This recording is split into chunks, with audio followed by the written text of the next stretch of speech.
Let's introduce the panel. Today, we are joined with a guest in the studio, Arati Jerath. Also joining us in the studio is Shardool, Raman Kirpal, and joining us from Chennai is Jayashree. Hello.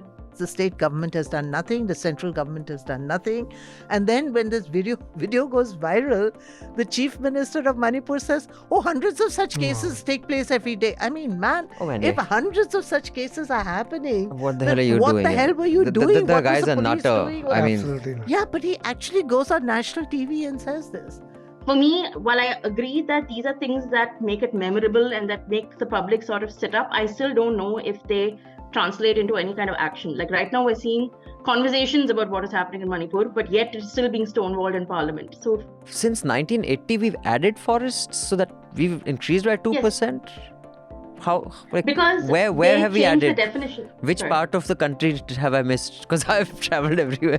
They changed the No, definition. so what happened is they changed the definition of the word forest, I think. I think now they include tea plantations and, orchards and things. So Naam hi badal do. Prayagraj kar do. It's no longer Allahabad.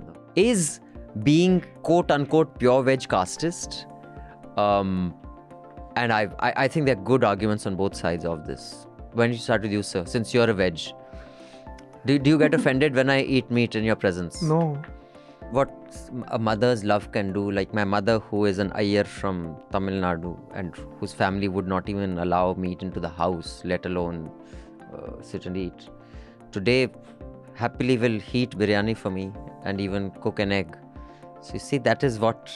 yes, that way Sudhamurthy is also attending Rishi Sunak's barbecues quietly in one corner. So she too has barbecues. But yeah, what do you think of this? Welcome to Chhota Hafta. Now, Chhota Hafta is but a small, chhota version of a complete weekly podcast, Newslaundry Hafta. The Newslaundry Hafta is where you get the week's news, what made the headlines, what didn't make the headlines, but the full version is available to subscribers only. And I don't mean YouTube subscribers, although YouTube subscribers are also very welcome, very, very grateful to you, but also to Newslaundry subscribers, the paying subscribers who pay to keep news free. So you can also become a paying subscriber by clicking the subscription link. Now, what do you get if you're a paying subscriber? You get access to all our paywall content, all interviews, podcasts, and importantly, you get access to a full unedited Hafta, where you not only get to hear the week's news, but you get to hear the Newslaundry editors' positions on matters. You get to see their biases, what are their prejudices. It's an exercise in transparency while also informing you, and we have a few quips and jokes and agreements and disagreements thrown in. So listen to the full Hafta, subscribe to Newslaundry, and pay to keep news free. Here we go. अंग्रेज अपना लगान और news laundry अपना हफ्ता कभी नहीं छोड़ते. Welcome to another episode of NL Hafta. Before I introduce the panel, a couple of important announcements. Our international delivery for merchandise is available because now we've tied up with a third party, which is called Kadak Merch. So earlier, you guys who were not in India could not get these lovely mugs such as this. Urban Naxal. Are you a turban, bourbon, urban or suburban Naxal? Now you can order this mug and also determine what kind of Naxal are you. They're lovely Newslaundry caps. Excellent books, Kashmir Ki Kahani and Amar Bari Tomar Bari Nakshal Bari. So you can click on the link below. It's in the show notes. Or you can go to kadakmerch.com/collections/Newslaundry because Kadak Merch can ship overseas. And for those of you who are based in India, you can just go to newslaundry.com/store and order whatever you want. I would suggest give some Independence Day gifts to your loved ones and start off with Newslaundry subscription and merch. And most importantly, I want to thank you all who contributed to the NL project on Manipur. Raman sir has sent a team of 3 people there. We have already got, I think, 3 reports from them already. Yeah, many more in the pipeline. There are many coming in the pipeline. And more importantly, we hope we can tell you all that they encountered there. But the kind of reports that they tell you of what's happening there, it is really sad. It's like relations between two communities have completely broken down. And those of you who did contribute to the NL project, like is our convention, once the reporters come back, they filed all their stories. We have a closed Zoom call with those of you who contributed, so you can ask them, what they did, where all they went, how they reported. Because since you have made that happen, we are accountable to you. We don't take ads from either Mr. Modi or Mr. Yogi or Mr. Man or Mr. YSR or anybody else. We take our revenue comes from your subscriptions and your NL Sena projects. So those of you who did contribute will get to interact with the journalists once they've come back. So you know how your money was spent and what it takes to actually report from the ground. Now we shall go to the headlines, which Jayashree will tell us. So we'll start with what happened in Parliament. I'll just lay down a little bit of context. Raghav Chadda was attacked by a crow, which became a point for BJP and Raghav to go at each other. Other than that, some other significant things that happened. No confidence motion has been proposed, and the two parties that have proposed this are the Congress and the BRS. So all those rumor mills of, Mr.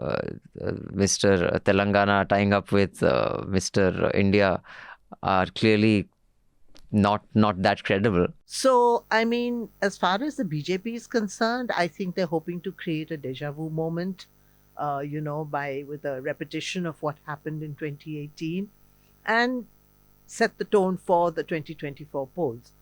And I think the opposition is trying to, obviously not create a deja vu moment because they lost that debate very badly.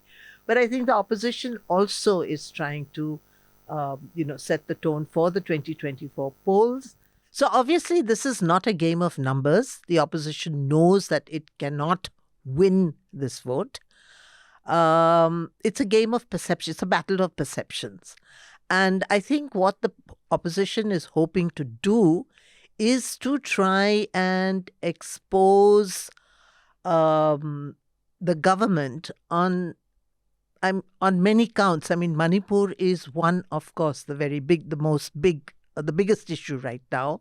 But, a no confidence motion, you can debate everything. But this has made the opposition, the BJP nervous, because at least what I've realized is whenever they feel that they're slightly on the back foot during the Delhi election, they got completely destroyed when the whole Delhi riots happened.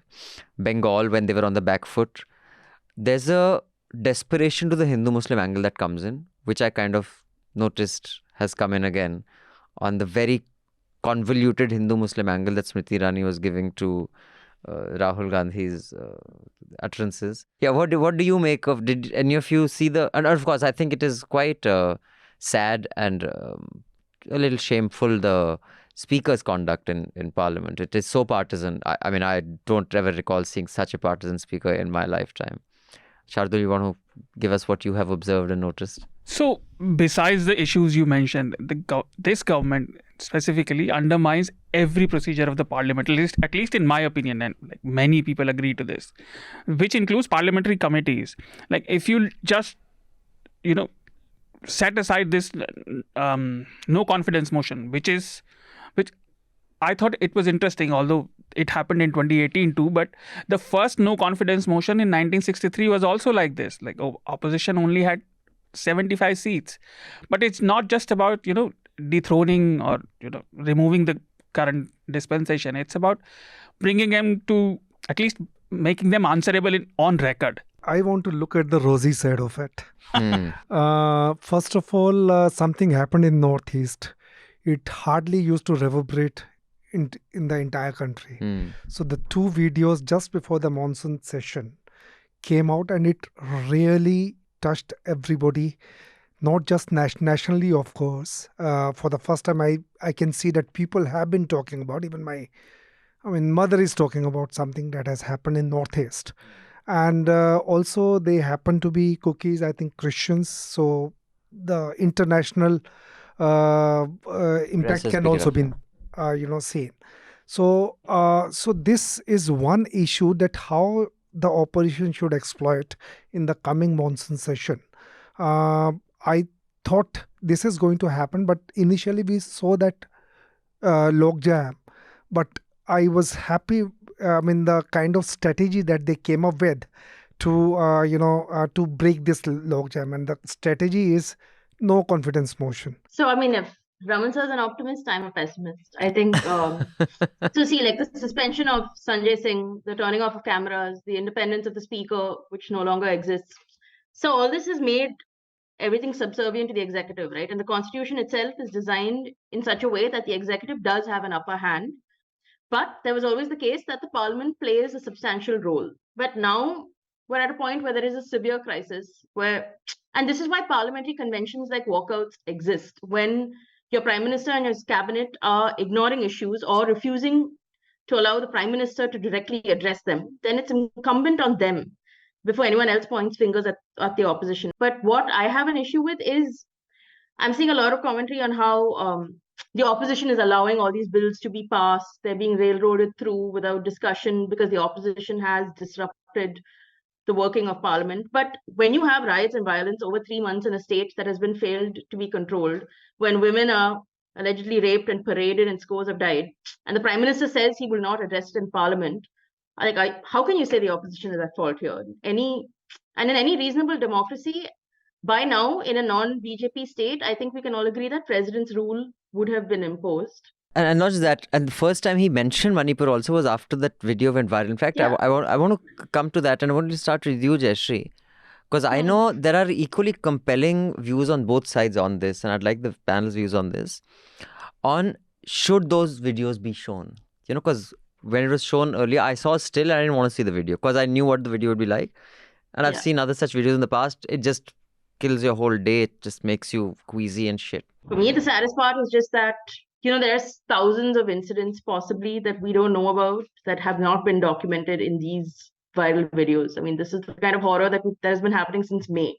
We are focusing on one particular case, and we are realizing the depth of a crisis that has spanned months just because we watched one video. So, of course, the government's, I think Anuradh said we should take down the video. It should not be, he wants to take it down off Twitter. I don't think that's the solution. His reasons are completely different. I don't think he has anything, it has anything with decency or anything. The only thing they care about is tools to make sure that no one understands the depth of what is happening in Manipur. So, I mean, I think there is a difference between showing an individual case of, of a rape against a woman and a case which depicts a much larger social reality, where the state has been completely delinquent in its, in its duty towards the people and its civic responsibility, its social responsibility. So I think that a video like this showing what happened in Manipur, I'm glad it came to light because at least people have woken up, not just the prime minister, but the entire country. It's not now just people like us who are concerned, but general public is concerned. My only, regret in this whole thing is that, the Manipur crisis has been reduced to, what happened to these two women, which I'm not trying to underplay. It is a horrible crime. There is no question. It's a crime against a woman, has to be dealt with in the severest terms. But the crisis in Manipur goes beyond just, goes beyond two women being paraded and gang raped. The thing is, like, a society which needs images or, videos like these to shake them up is rotten. Like, what are you doing? Like, we are discussing Rahul Gandhi going there and opposition meet going there. Home Minister went there for many days. He held continuous meetings. Like, why hasn't he been asked to resign? He hasn't been questioned. And he is sort of the most abrasive face of this government. Like, he is the tough man, so to speak. When you guys were talking, I was just making a point in my diary. Like, in today's time, in this establishment, what is the eligibility of being fired for an executive? Like, if a CM on record is saying, no, this is not an isolated case, like, there are hundreds of this, like, then you shouldn't be here, my good sir. You should go and picnic anywhere else. That is where we are. Let's be clear. We can keep comparing ourselves to this society. It is not that you don't have to be ashamed or proud of anything. The fact is that we are in the cabinet. There was no video of Bilkis Bano. What they did with Bilkis Bano was far more horrific, although competitive rape is not something that I'm going at here. But the point is, if you were purely to find metrics of the barbarity of killing a toddler, it far outweighs anything in the world. To kill a child who cannot even talk yet, you got to be an animal of a different level. That's what happened to her. There was no video of that. The men who were convicted of that were welcomed with Jai Shri Ram naras. That is the animals we are talking about. We can keep couching it. If we had videos of that, let's say we had videos of her being raped, her toddler being battered to death, and then these guys coming with Jai Shri Ram and, BJP luminaries saying that they are okay, and Mr. Amit Shah giving a go-ahead for that, and play those videos together. And then you'll tell us that we're a civilized society. We're not, yeah. Fuck it, man. Just admit that, the kind of people who are sitting in power, the caliber. So. And the thing is, answering your question, you asked me initially, let the truth run its course, man.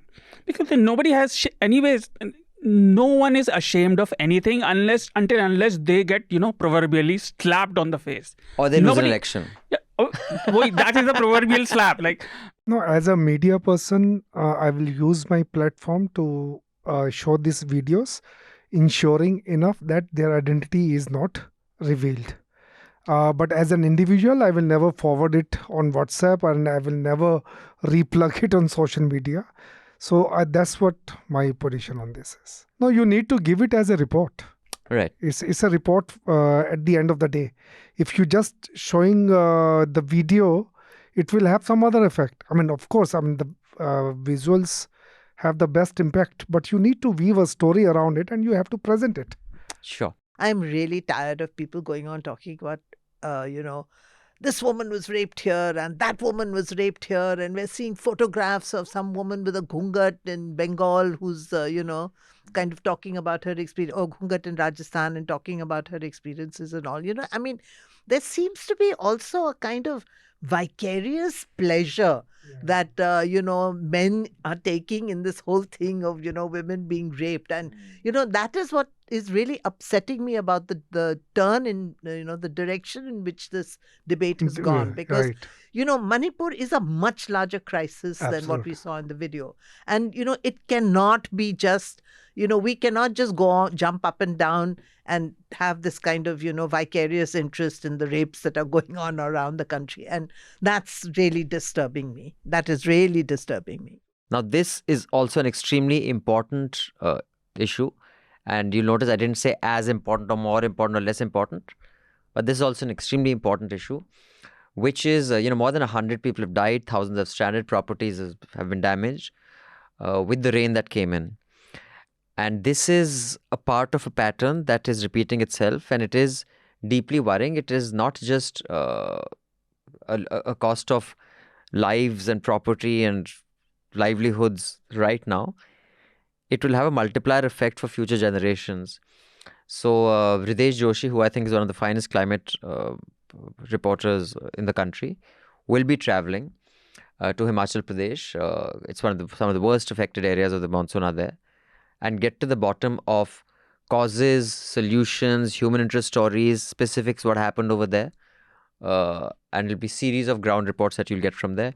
So I urge you to go to newslaundry.com, click on the Say Now button and contribute to the budget. Or you can just click on the link below in the show notes and contribute to this, please. But let's get to the emails. If you do want to mail us and give us your critique, your inputs, your feedback, your criticism or your advice, we only take that from subscribers. You can mail us at podcasts@newslaundry.com. I repeat, podcasts@newslaundry.com. Or you can just click on the link in the show notes below. It'll open out a form and give us your feedback, because I've said this before, many of our ideas, many of the best ideas that have come out of Newslaundry have actually come in through mails of yours. So do keep giving those. Bas, muft mein itna hi milega. For the full uncut podcast, subscribe to Newslaundry and pay to keep news free. The best way to listen to the Hafta and indeed all our podcasts is through the Newslaundry app. You can download the app by clicking on the links given in the show notes. So do download our app and get the best podcast experience. And also pay for news and support a new news media ecosystem that Newslaundry is trying to encourage, where we are accountable to you because we run on contributions that you make. We don't take government ads, we don't take corporations ads, so that news serves the public, because when the public pays, the public is served. Subscribe to Newslaundry, click on the link in the show notes below and proudly say, I pay to keep news free.